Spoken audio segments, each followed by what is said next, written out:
I mean, Mohamed Salah has been around for a long time. If you look at his career path, you will be from FC Basel in Switzerland down to Chelsea. From Chelsea, moved to Italy, to AS Roma, and then back to England with Liverpool. So you can tell that he has if you look at the level of teams he has played in all these countries, he has always been a top level player. For when he was at Basel, Basel was one of the best teams in the Swiss league, and then moving down to Chelsea. I mean, at that time Chelsea was arguably the best team in England. From Chelsea down to Italy, played with AS Roma. At that time, AS Roma was in the top 2 or top 3. If you had Inter Milan, you have Juventus, definitely you are going to be talking about AS Roma at the time. And then he moved back to Liverpool in England. I mean, you can see for yourself what Liverpool were able to do, turning things around with Brendan Rodgers. There was a time Roy Hodgson was there, and then when they realized, oh, Ken Dalglish, Roy Hodgson, and then when they realized, see, this turning around is not turning. So they had to bring on board, Brendan Rodgers, who did exceptionally well. And when his time was done, they brought in Jurgen Klopp to think. So during that period, they won league titles, and after that, they brought in, Arne Slot, of which they won the league title last year. So for me, Mo Salah has paid his dues. So when you talk about history, when you talk about record as an individual, he's done it. When you talk about record as a team, for his team, he's done it. So it's just his time. And I do believe that injury-free, he's going to enjoy himself at the World Cup. He has the world at his stage. Actually, injury-free, I just remind me of a certain Sadio Mane, that took Senegal to the World Cup. Qualified there for the World Cup, but against the same team, but could not play. We hope that most of our African players making it to the World Cup will stay injury-free and be part of the big stage. Let's look at the result for yesterday for the World Cup qualification in Africa. Ethiopia beating Guinea-Bissau. Also, we have Mauritania against Cameroon. Brian Mbeumo getting a goal, and I saw a placard saying, Brian Mbeumo, can you tell Ruben Amorim to change the formation to 4-3-3? Come on, so much is happening right there when it comes to football. Also, we have Libya against Cape Verde. Funny game. African football would always make you laugh. Also, we have Sierra Leone against Burkina Faso, 1-0. Then you have Egypt also getting a place right there for next year's World Cup against Djibouti, 3-0. Also, quick one, we have Central African against Ghana. Ghana beating them 5-0. We have Comoros against Madagascar. The game ended 2-1. We have Mali against Chad. The game ended 2-0. We have Tanzania against Zambia. The game ended 1-0. And also we have Niger against Congo. The game ended 3-0 in favor of Congo. Right about now, we're going to discuss for Niger. Yes, we have Niger against the Congo. The game ended 3-0. Now, we're going to talk about 4 African football giants in danger of missing out 2026 World Cup, and we have a table for it. So as we are talking about it, we're going to have the table being displayed so that we can enjoy a top-notch analysis from Samson and also from Fola. A quick one. We have Algeria, a must-win situation for them. Algeria began their qualifying campaign strongly, but now find themselves in a tight situation. A slip against Somalia or a defeat in the final match against Uganda could cost them a big one. Also, we have Ivory Coast. Another qualification hopes are far from secure, although they remain in contention. Gabon are breathing down their neck. Also, we have Cameroon. With Cape Verde situation, it's going to be a tight one. And the last one is going to be Nigeria. Having that one. Now let's start off with Algeria. Let's have the table of Algeria as we analyze this one for you. As some say, if Algeria do not pick up this ticket, I think there you have it. You have Algeria on 19, you have Uganda 15, we have Mozambique on 15, Guinea-Bissau on 11, Botswana on 9, Somalia on 1%. I say 1%, 1 point.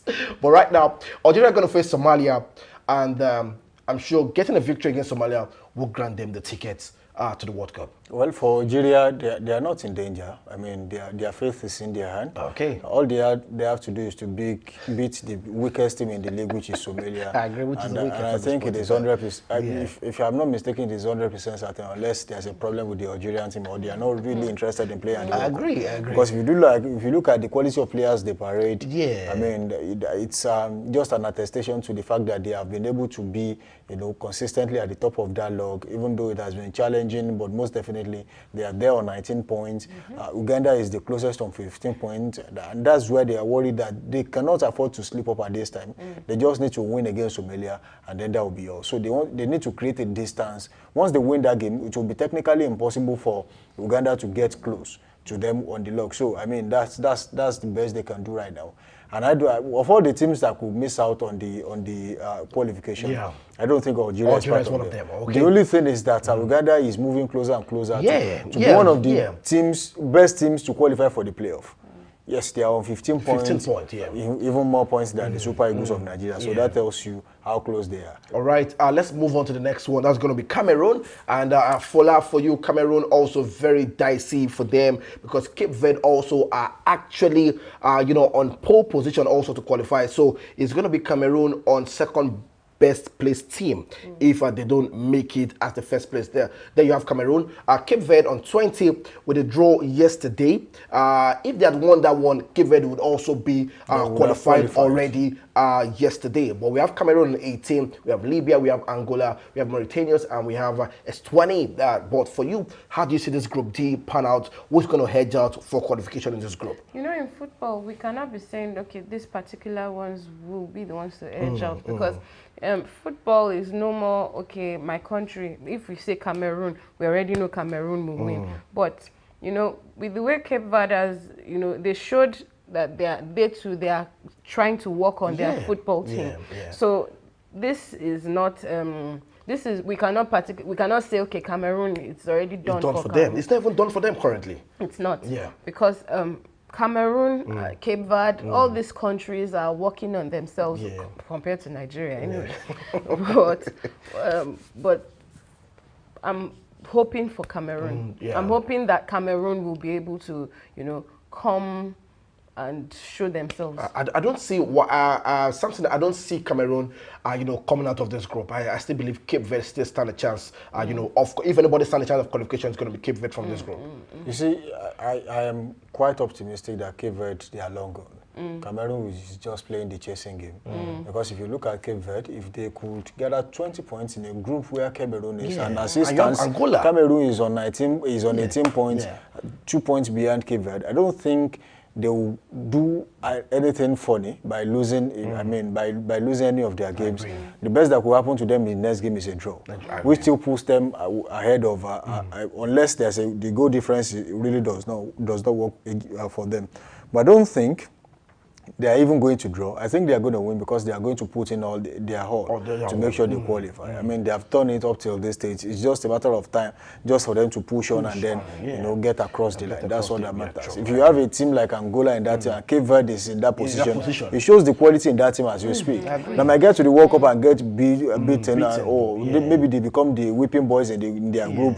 Nobody cares about that. As long as they are doing exceptionally well, this is an attestation that they are better than Nigeria in qualifying. I agree. So that's just it. I agree. And I must give Cape Verde their flowers. Last time out at the AFCON, fantastic. That's why we talk about projects. I spoke about Senegal having the project, and they showed. When they won the AFCON, I mentioned players like Crepin Diatta, mentioned, Malangsa, mentioned there's another sir was it not, I'm trying to remember, Crystal Palace. Okay, Crystal Palace, so, yes, Ismail Assar. Ismail Assar. Yes. These are quality players. They now play for top teams in Europe. And then when they come back, they are always represented. Sadio Mane is also one of them. These are quality players. So they embarked on the project, they trusted the coach, and he delivered. So probably the project has ended, I don't know. But then you saw what they were trying to do at the time. Same for Cape Verde. They started at the last AFCON. Fantastic. And then you are seeing the progress they are making. The next thing if they play the AFCON, the next thing for them is to qualify for the World Cup. And what are they doing? They are qualified already. Yeah, okay. Let's take Ivory Coast quickly so we can talk the Super Eagles of Nigeria to wrap up the show. Finally, let's see Ivory Coast group qualification hopes are far from secure, as although they remain in contention for that spot. There you have Ivory Coast and Gabon. This is going to be a tough one for you, Samson, and for now, Gabon also are pressing on the neck with the likes of Pierre-Emerick Aubameyang in the team, also Jefferson Lerma also in the team, Lamina also in the team. So for you, Ivory Coast is going to be a big one for them if they don't get this qualification ahead of Gabon. You see, it's a tricky test for Ivory Coast, judging by the fact that they have been really struggling. Yes, they have beaten some teams in that group. They have been able to gather 20 points. But if you look at the distance between Gabon and Gambia, that's 9 points. That tells you that the only two teams in that group is Ivory Coast and Gabon. So it means that whichever of these teams Gabon faces, Gabon is definitely going to win. Yeah. Whichever of these teams Ivory Coast faces, Ivory Coast will win. Now the test is between Ivory Coast and Gabon. If they still have a game together, Ivory Coast should really be careful because anything can happen. Because if Gabon is able to make a victory against Ivory Coast, there is a problem. But then the only positive is that Ivory Coast, their fate will not be in their own hands. They'll be the one to decide. We are playing against you, and then we know that once you get at least a